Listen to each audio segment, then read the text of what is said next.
درنو لیدونکو د نن ورځې تازه مهم او لنډ خبرونه له موږ څخه په لنډو کې واورئ. السلام علیکم، وخت مو پخیر. طالبان وسلوال طالبان وایي له افغان حکومت سره د بندیانو د تبادلې خبره د اوس لپاره ځنډېدلې ده. د طالبانو یو ویان ذبیح الله مجاهد ویل څرنګه چې د دوی 3 بندیان ټاکلي ځای ته نه دي لیږدول شوي، 2 بهرني استادان هم چې په بدل کې خوشي کېدل پرې نه ښودل شول.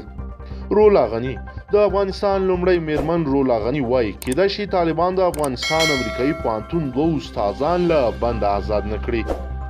فاریاب وسلوالو طالبانو د یوې درندې جګړې په ترڅ کې د فاریاب ولایت پښتونکوټ ولسوالۍ په مربوطاتو کې د حکومتي ځواکونو 2 قرارګاوې او 8 پوستې نیولې دي.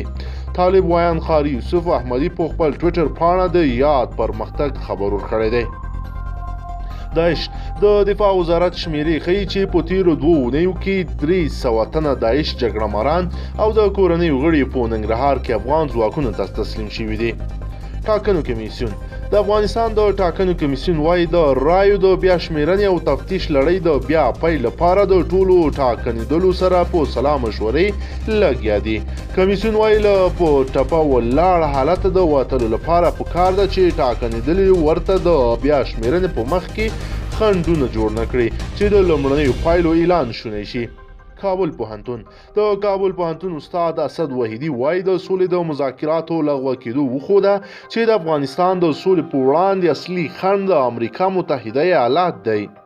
افغانستان د افغانستان کرکټ او فوټبال ملي لوبډله نن د پنځشنبې په ورځ د خپلو سیالو لوبډلو سره سیالي ترسره کړه چې فوټبال یې مساوي او کرکټ کې یې ماتې وخوړله.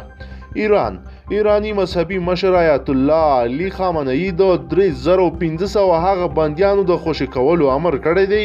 د یادو زندانیانو له جملې څخه 23 د ټولنې فعالان، مسؤلین او خبريالان دي چې د ایران د دولت په ضد د تبلیغاتو له امله نیول شوي وو.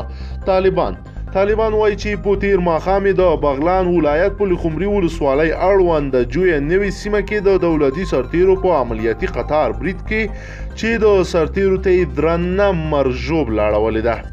فاریاب بیګا شپه طالبانو د فاریاب پښتونکوټ ولسوالۍ چقماق سیمه کې د امنیتي سرتیرو په قرارګاو او پوستو بریدونه کړي دي چې امنیتي سرتیرو ته یې درنه مرژوبله اړولې ده. عالمان نن د هیواد په پلازمینه کابل کې یو شمېر دیني علماو، سیاسي څېړونکو او پخواني حکومتي چارواکو د یوې غونډې له طریقه پر بهرنیانو غږ وکړ چې له افغانستانه ووځي.